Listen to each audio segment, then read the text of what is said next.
ये बहुत पीड़ाजनक विषय है, चाहे हमारे देश के अंदर ही विस्थापन हो, चाहे देश के बाहर से हिंदुओं का विस्थापन हो। मैं इसमें इंडियन स्टेट आपके वक्तव्यों को सुन-सुन कर मैं जो बात सीखा हूँ कि राज्य और राष्ट्र में भेद होता है, तो जो राज्य है वो हिंदुओं के खिलाफ है, उसमें तो कोई दो मत नहीं हो सकते। अब ये बात हिंदू नेतृत्व को 70 साल में समझ में नहीं आई। जो बात आप जैसे मुझ जैसे व्यक्ति को आज से 20-25 साल पहले समझ में आई, हम क्यों कर्तव्य विमूढ़ हो गए कि हम क्या करें? फिर छटपटाकर हमने अपने-अपने कार्यक्षेत्र के अंदर अपने-अपने पुरुषार्थ पर अपने-अपने रिसोर्सेस का मैक्सिमम यूटिलाइजेशन करते हुए जो भी कर सकते थे किया। ये हिंदू नेतृत्व कहाँ मरा हुआ है? और हिंदू नेतृत्व का मतलब राजनैतिक नेतृत्व। आपका जो आध्यात्मिक नेतृत्व है, कोई संत, कोई साधु पाकिस्तानी हिंदुओं की बात करने को राजी नहीं है, वो तो मेरा व्यक्तिगत अनुभव है। कश्मीर के हिंदुओं की बात तो करते हैं। कम से कम जो तुम्हारे सामने वो श्रद्धा लेकर जो 5,000, 10,000 रोज शाम को हिंदू इकट्ठा होता है, उसकी चेतना को तो जगाते।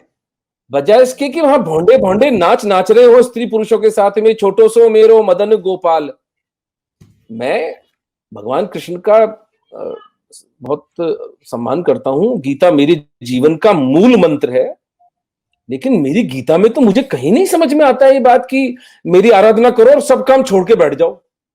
जो फैंटास्टिक स्टोरीज ये लोग अपने कथावाचकों में ये सब सुनाते हैं, इनको थोड़ी लज्जा आनी चाहिए कि जिस समाज के बल पर ये जीवित हैं, जो समाज इनका पोषण करता है, उस समाज के भयानक भीषण दुखों की ये चर्चा भी नहीं करते और उसके विपरीत झूठ फैलाते हैं।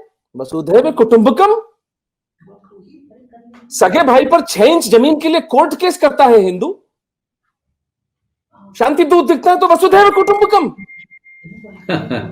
यार ये छोटी बहन बेटी जैसी होती है, उससे प्रॉपर्टी के लिए सर फोड़ते हैं हिंदू। और एकम सत्य बहुधा वदन्ति।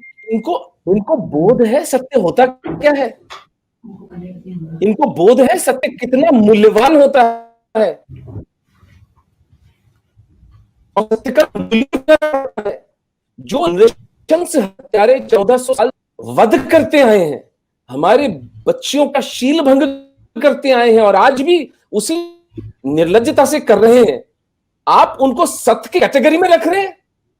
या तो आप गधे हैं और या आप मक्कार हैं। दोनों केसेस में मेरे किसी काम के नहीं हैं आप।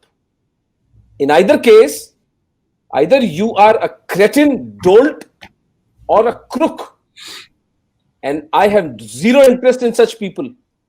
तो मिडिल क्लास को हिंदुओं का नेतृत्व लेना पड़ेगा।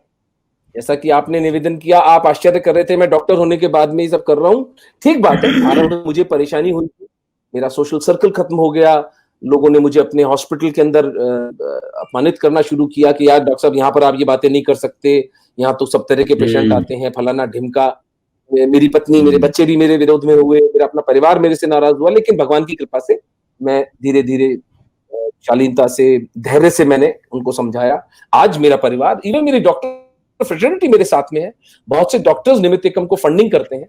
हम हर पाकिस्तानी हिंदू का निःशुल्क चिकित्सा करते हैं, तो सारे डॉक्टर्स ही हैं मेरे जैसे जो सहायता कर रहे हैं। तो मिडिल क्लास को आगे आना पड़ेगा भाई। और हर जगह में जो बात दोहराता हूं, धरती पर जो योद्धा लड़ रहा है उसको धन चाहिए, उसकी दाल रोटी का हिसाब आपको उठाना पड़ेगा। सारा हिंदू समाज 100-200 रुपए, 500 रुपए महीने का धर्मांश दे तो हम ये युद्ध आज भी जीत सकते हैं, हम जीतेंगे। देखिए, जब मैं अब मेवाड़ के महाराणाओं का इतिहास पढ़ रहा हूं, मुझे एक बड़ा ढाढ़स बना कि इतनी विपरीत परिस्थितियों में हल्दी घाटी का जब युद्ध हो रहा था, प्रताप का मेवाड़ सिकुड़कर 300 स्क्वायर माइल्स में रह गया था।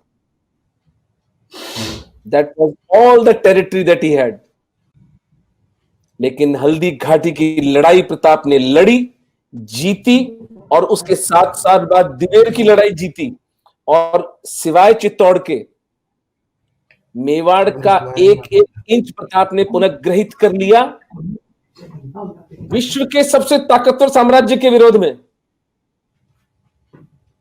तो आज से 500 साल पहले प्रताप अगर अकेले कर सकते थे, तो हम तो 100 करोड़ हैं। हमें क्या निराशा है? हमें किस बात की निराशा है?